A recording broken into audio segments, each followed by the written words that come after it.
Hello friends, welcome to Satyam SSC. तो कैसे हो आप लोग? आई होप आप लोग अच्छे होगे, मज़े में होगे और मस्त होगे। हाँ, कुछ समय पहले ही एक चीज़ की जो खबर उठी थी, जो कि आई थिंक आप लोग समझ चुके होंगे, उसके बारे में ज़्यादा डिस्कस नहीं करते हैं। बेसिकली उस वो चीज़ें जितनी भी थी वो सारी चीज़ फ्रॉड चल रही थी, ठीक है।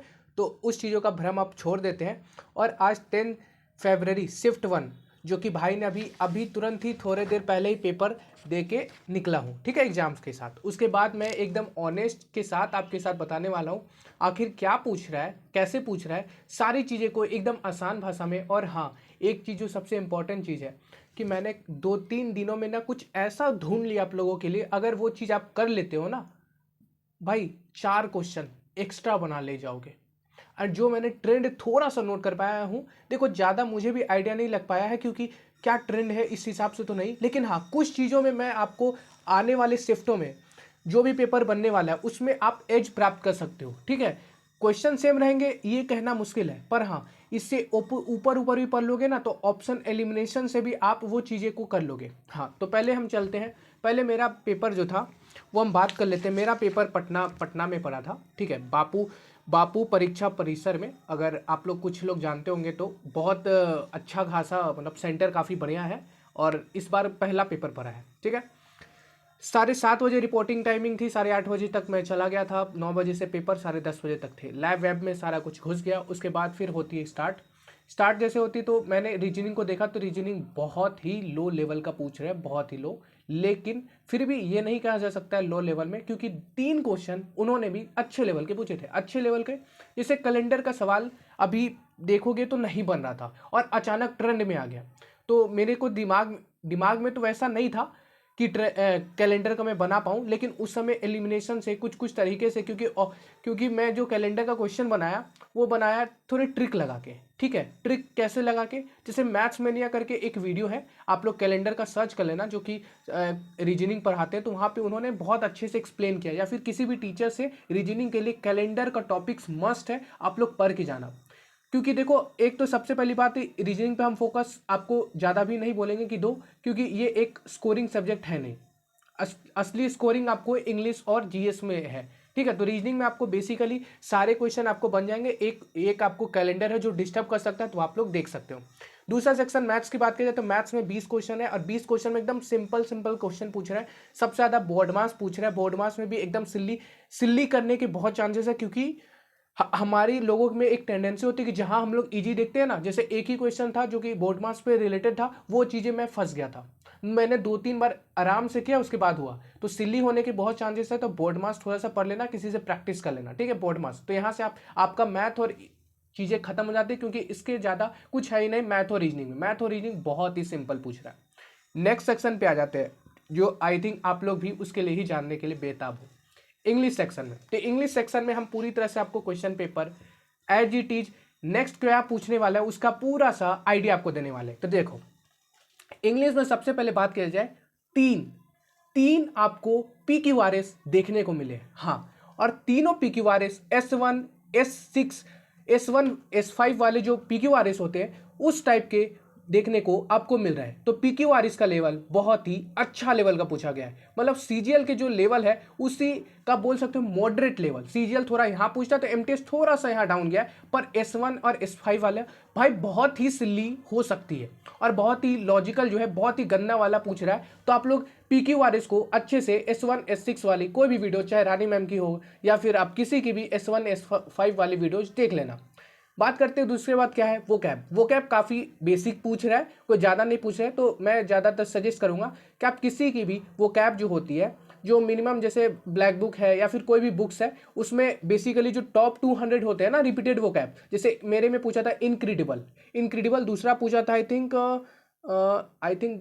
दूसरा आई थिंक मुझे याद आ रहा है, एक इनक्रेडिबल पूछा था और एक शायद ड्यूबियस पूछा था, ऐसा कुछ है समथिंग। इनक्रेडिबल का मुझे याद था, ठीक है। तो ये वो कैब काफ़ी इजी पूछ रहा है।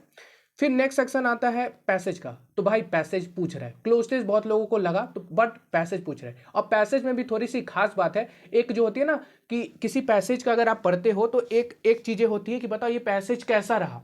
जैसे एक हो गया इस पर इम्पेरिकल हो गया, क्रिटिकल था, मतलब डिस्क्रिप्टिव था, मतलब जो टोन पूछते हैं ना, टोन, बेसिकली आपको पैसेज का टोन जानना जरूरी होता है। और ये इस टाइप के पैसेज पूछ रहे हैं तो आपको कोई भी वीडियोज देख लेना कि टोन, किसी पैसेज का टोन कैसे पकड़ते हैं, तो टोन चीज को पढ़ के जाना, ठीक है। ये आपके लिए बहुत ही इंपॉर्टेंट हो सकता है। नेक्स्ट सेक्शन जो आपको निकल के आया था, मुझे देखने को मिला, वो है थोड़ा फ्रेज।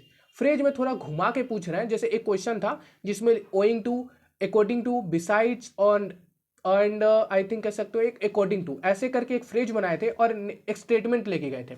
अब बात करें एक्टिव पैसिव की, तो एक्टिव पैसिव एकदम सेम लेवल का पूछ रहा है। किसी से भी एक्टिव पैसिव पढ़ लो, थोड़ा सा प्रैक्टिस कर लो, हो जाएगा। इंग्लिश में ज़्यादा मगजमारी करने की आवश्यकता नहीं है। फिर आपको एक एक जो सेक्शन मिला था, जैसे पाँच तो, तीन तो हो गए आपके PQRS, ठीक है, 5 आपको पैसेज, तो 8 क्वेश्चन यहाँ पे चले गए। 2 क्वेश्चन थे वोकैब के, 10 क्वेश्चन यहाँ पे हो गए।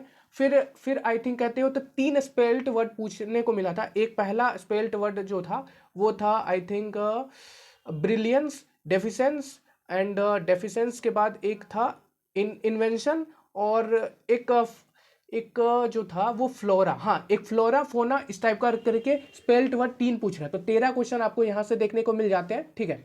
उसके बाद सेक्शन की बात किया जाए तो 13 क्वेश्चन, उसके बाद जो है वो आपके 3 या 4 मिल जाएंगे आपको पैसिव। तो यहाँ से 13 से 17 क्वेश्चन यहाँ तक हो जाएंगे, और 2 4 5 ऐसे ही कुछ आपको इडियम्स मिल जाएंगे, कुछ स्पेल्ट वर्ड ऐसे ही करके भर दिया गया है। तो बेसिकली मोटा मोटी आइडिया ये लगा है कि आप लोग को पैसेज अच्छे से कर लेना है, टोन पे फोकस करना है। दूसरा, वोकैब की सिंपल सिंपल जो भी रिपीटेड वोकैब है उसको करके जाना है। तीसरा, आपको PQRS को बढ़िया से प्रैक्टिस करके आना है, बढ़िया से, मतलब एकदम बेस्ट तरीके से। S1 S6 भाई बहुत टफ लेवल का है, मतलब इतना हवा लेवल का नहीं है, क्योंकि अगर आपकी रीडिंग अच्छी नहीं है तो वो टफ है, और अगर आपकी रीडिंग अच्छी है तो इजी है, ठीक है। अब हम चलते हैं GS को लेकर। तो GS में देखो भाई, एक पूछा था कुकी का जो डांस है वो कहाँ से है, और ऑप्शन इस हिसाब से देते थे, नागालैंड हो गया था। एक क्वेश्चन पूछा था शहाजे-ए-आजम, जो कहाँ मतलब उनको किस उपाधि से नवाजा गया था, किस महान पुरुष को, तो मैंने अब्बास अली मार दिया था, पर ये भगत सिंह होगा, मुझे नहीं पता था यार, जनरली मुझे नहीं पता था। फिर उसके बाद GS की बात किया जाए तो आपको एक चैनल में रिकमेंड करना चाहूँगा, अगर मेरी बात सच्ची तरीके से फॉलो करें तो SSC क्रैकर करके एक चैनल है, ठीक है। वो 10 मिनट्स करके एक शो कर रहा है, और 10 मिनट्स में वो बहुत सारे क्वेश्चंस करवा रहे हैं, उनसे कर लेना भाई, हो जाएगा, उससे ज़्यादा आपको कुछ नहीं, ठीक है। और अगर थोड़ा सा और पढ़ना है तो आप एक स्टडी फॉर यू करके चैनल है, उससे आप रिव्यू देख लेना, थोड़ा सा उससे आप रिव्यू खाली देख लेना, आइडिया लगा लेना। अब बाकी SSC क्रैकर करके जो चैनल है, जो 10 मिनट्स दे रहे हैं, उसी से सारा कुछ कर लेना, सारा आपका चीज़ें क्लियर हो जाएगी। GS काफ़ी मॉडरेट लेवल का पूछा, ना ज़्यादा टफ कह सकते हो ना ज़्यादा ईजी कह सकते हो, क्योंकि ऑप्शन इन्होंने काफ़ी अच्छे लेवल के डाले तो घुमा दिए। जैसे मेरा ओवरऑल अटेम्प्ट की बात किया जाए तो मैंने ओवरऑल कह सकते हो सारा कुछ मिलाकर 83 अटेम्प्ट लिया है। देखते हैं आई थिंक कितना राइट होता है, क्योंकि काफ़ी रॉन्ग भी हो जाएगा। उसका भी शो हम इसी चैनल सत्यम SSC पे करेंगे। और बाकी कुछ भी अगर आपका डाउट रह गया हो कि हमें GS में और क्या क्या पढ़ना है, तो मैंने सारा आप कमेंट्स कर देना, मैं उसका जवाब दे दूंगा। बाकी मिलते हैं ऐसे नेक्स्ट वीडियो के साथ।